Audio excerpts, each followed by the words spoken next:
Hi there, Larry Seitz here in Lowry City, Missouri. It's March 23rd. Um, don't have anything specific planned to talk about today, but I did go.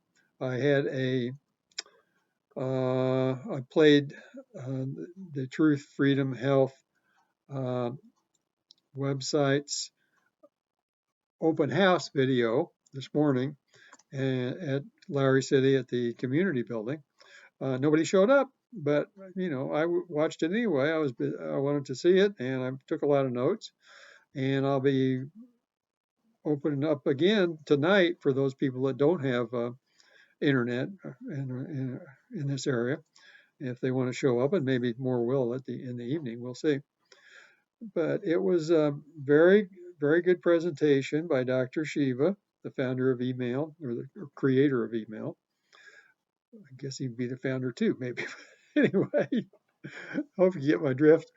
Uh, he talked about how all the movements to increase people's liberty and increase their standard of living and so forth have been bottom up movements where people got together and they protested or refused to work or whatever and got the elites to grant them more freedoms, more liberty, better sanitary conditions, better working conditions in general, higher wages, more freedoms to get out and move around and so forth.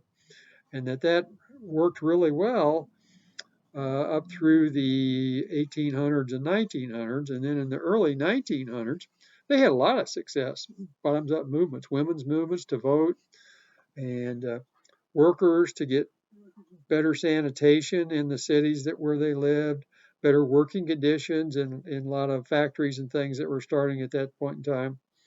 And there were thousands of strikes in the early 1900s. And by 1950, the elites had figured out that they were losing control, that they were having to let people live decent lives in order to work for them.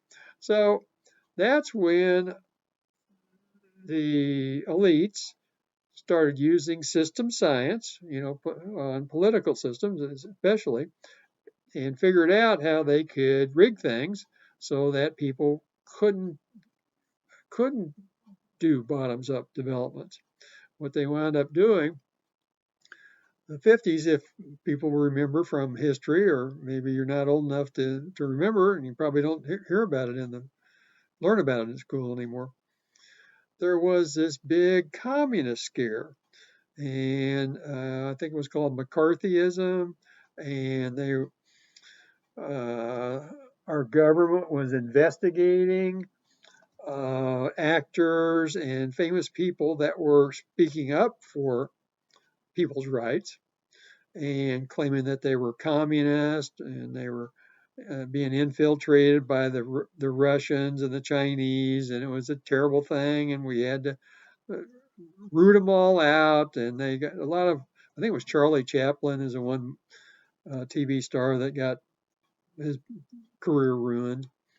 So that mostly the right were playing that role, and at the same time, starting in the 50s, the left uh, started taking over the unions and running the show and making it so that there there could be no leaders come up from the people. And they, sold them out on little piddly wage increases and stuff like that, and you know, stop they stopped them from getting more better lives. Let's put it that way. So then come the internet and around in the 1990s, and by 1993 the volume of email had outstripped that of the postal service. And that's when all these big government organizations, which is what they really are, things like Facebook, Twitter, Google, YouTube, all those things are owned by the elites, basically, and they use them, the free emails and so forth, to read your mail, read your mind, and then use that information against you. And they also track all of your purchases and your likes and dislikes and all that stuff. They have they have enough data on you that they know more about you than your spouse does. So they can figure out when people are getting angry, and people are getting angry. And what they do now is they do it a little bit more subtly. They will basically put up or installed people who appear to be working for the everyday person, but they're really just there to put up a facade that they're helping people, but they're not. People like Robert Kennedy Jr., he was for vaccinations. In fact, he had his party for his wife, and everybody that went had to be vaccinated. There's videos of him talking about how uh, strong he is for vaccination and had his kids done and all that stuff. And it's only recently that he stole the information from Dr.SHIVA about how we needed, about Fauci, wrote a book about Fauci and then made millions of dollars off of it. Now he's collecting millions from people who think he's working for the people. He's not. Anyway, that's the gist of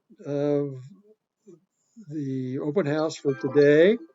And I'll be over there at the community building again tonight at 6:30 local time and be playing it for those people that want to come and watch it that don't have internet access. So until tomorrow, bye for now. Don't forget, April 4th, coming up voting. I ask for your support and please vote for me. Bye now.